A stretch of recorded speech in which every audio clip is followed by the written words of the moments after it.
Is it better to do cardio before or after weight training? Hi, I'm Hayley from Parallel Coaching, and in today's video we're going to explore the order of your exercise training programs. Before we get started, remember, if you're watching on our YouTube, hit the little red button that will allow you to subscribe to our channel, and that means you're going to get notifications of all the other videos that we do just like this one. Also, remember that we've got 3 mock questions at the end of this video to help you test your knowledge on today's content. Now, as a trainee FITPRO or already qualified FITPRO, it's really important, it should be the highest priority for you to make your session safe and effective so your client achieves their goal. And with that becomes the session order. How do you change around the order of all your exercises to make sure that it is the safest for your client, but also the most effective for your client? And that's a really important consideration. However, if you've ever tried to Google the phrase of whether you should train cardio or resistance first in a session, I'm guessing you've been met by a lot of opinions, a lot of confusion, and quite a bit of overwhelm. So let's nip that in the bud right away. And what we're going to look at today is we're going to look at 7 considerations that you need to place in to understand whether you should be doing cardio first or resistance first, depending on the client. So we're going to back this up by science so you know exactly what is best for that client. Not for every client and not just for you, but actually for each client that you work with. How do you work out what is best for them? There are 7 considerations. The first consideration is that client goals are the most important start point. This is really important because the client goal determines what physiological and anatomical adaptation is required in the body. So if somebody wants hypertrophy training and they want to get their muscles bigger, then we need to make sure that we're doing the right rep ranges and the right amount of volume in regard to resistance training to allow that to happen. If somebody wants to get faster at their 10K race, well then cardio becomes their main biases, and we want to work in the right zone, the right intensity to make sure that we're really challenging their VO2 max and their speed. Now that's really important. Notice that there is a cardio biased goal and there also might be a resistance biased goal. So that's the first thing to think about. What would be the most biases for your client?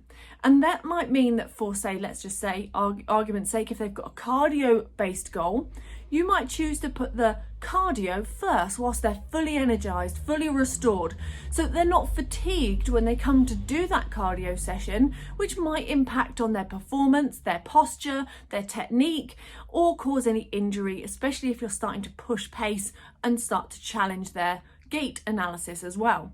However, if they're more resistance based on their goal, you might want to start with the resistance whilst they're fully energized, their muscles are really loaded with glycogen, and they're ready to really make the most of their form and their technique throughout the resistance type of goal. Then you might finish with cardio. But it's not black and white because there are 6 other considerations to factor in. Number 2 is session objectives. Now, not every session is the same. So although your client's overall goal might be cardio focused or resistance focused and more biased, not every session has the same objective. For example, if I've got a client that is doing a 10K race, and as they're approaching the end of their 10K race, that's the bit they find hardest. When their muscles are fatigued, they find it harder to train. My session objective could be to go and pre-fatigue their muscles first, get them to the point whereby their muscles are burning from doing the resistance training, and so that they're depleted at the same time, and then at that point then go and get them to do the cardio so it mimics them being at the end of their race. That session objective is specific to their goal, but also specific to that part of their training plan, and that's really important to factor in. Number 3 is preferences that are of the client, not of you as the trainer. Now, if you've ever looked this up, I'm sure you've been bombarded by trainers and influencers that all basically say it's really important to do cardio first, or it's really important to do resistance first, based usually on their specialism, on their preference, based on the things that they like to do. And actually, that's not what it's about. It's about your client and what they need to do. And you might be missing a real key trick here. If you enforce your preferences on your client's programming, you could be the reason they don't stick to their plan. You could be the reason they get injured down the line, or the reason they don't get their goal. And as a FITPRO, It's all about the client and it's all about the client's specific goals. Also, inside these preferences, just bear in mind that some clients love cardio, some clients hate cardio, same for resistance training. And some will really benefit from getting the thing that they don't like done first. Just get it done. Else it means if they leave it towards the end of the session, they might make excuses of running late, or the equipment was busy, or the fact they didn't feel like it, or they didn't have energy. Get it done. Eat the frog, so to speak. If you know you've got to do something hard, get it done straight away. And that can be a really good thing to bear in mind in terms of preferences. Number 4 is the number of sessions that your client has in a week. Is there enough sessions that they're available to train to split it up? How much easier is that? Cardio on one day, resistance on another, and then you have no interference between the two anyway. So maybe that might be an option for your client. Number 5 is anaerobic depletion. Now, this sounds a little bit complicated, and some trainers out there will say you must do the resistance training first, because if you don't, you'll do the cardio first, you'll deplete your anaerobic stores and you won't have enough oomph in the tank to be able to go and do the resistance training afterwards. And it's a good point. However, aerobic depletion happens much more than anaerobic depletion, especially inside a session, because the thing that happens with aerobic training is that once you've depleted your aerobic stores in terms of your stored glycogen and your glucose that is floating around, at that point the only way that you can top that back up is to refuel. You can't just synthesize it like we can with creatine phosphate and even parts of the lactic acid system. What we do need is a refuel. Now, in that case, you might turn around and say that actually cardio allows you to be able to fuel all the way through, as long as you've got adequate rest between the two, or you've thought about the priority of the session. So anaerobic depletion is not necessarily something that is very important to consider. Usually it's the fueling overall, which brings me to step number 6.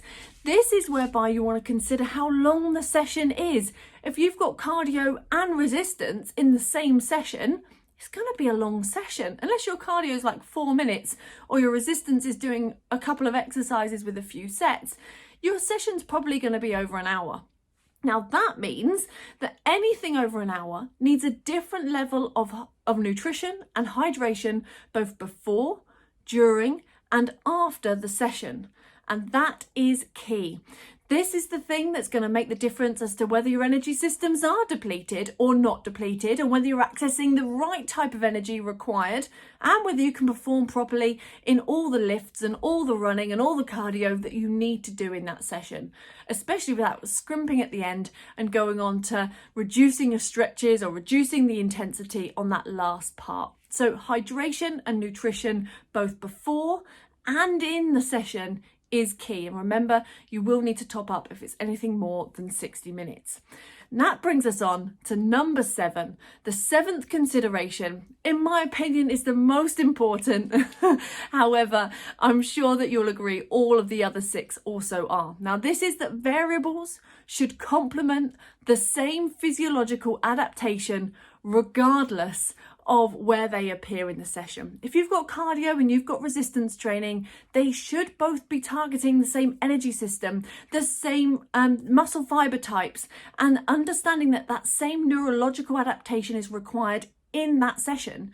You don't want it to be conflicting or interfering between goals by saying, well, I'm going to work speed on my cardiovascular, but when I get into my resistance training, I'm going to work endurance and my type 1 muscle fibers, because you're actually sending conflicting information to your brain and to your whole nervous system. It creates interference, and the adaptation you get actually becomes very small and confuses the body entirely.